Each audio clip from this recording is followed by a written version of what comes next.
વચનામૃત છે ગઢડા પ્રથમનું 40.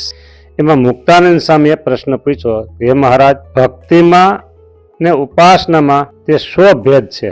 ત્યારે શ્રીજી મહારાજ બોલ્યા છે, શ્રવણમ કીર્તનમ વિષ્ણુ સ્મરણમ પાદ સેવનમ અર્ચનમ વંદનમ દાસ્યમ સખ્યમ આત્મનિવેદનમ. એવી રીતે 9 પ્રકારે કરીને જે ભગવાનને ભજવા તેને ભક્તિ કહીએ, અને ઉપાસના તો તેને કહીએ છીએ ભગવાનના સ્વરૂપને વિશે સદા સાકારપણાની જે દ્રઢ નિષ્ઠા ને પોતે જે ભજનનો કરનારો તે બ્રહ્મરૂપ થાય તો પણ તે નિષ્ઠા જાય જ નહીં.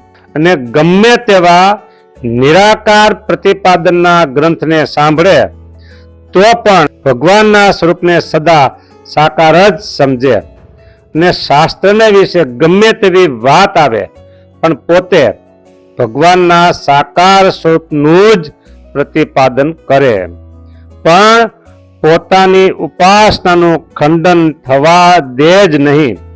એવી રીતે જેની દ્રઢ સમજણ હોય તેને ઉપાસના વાળો કહીએ.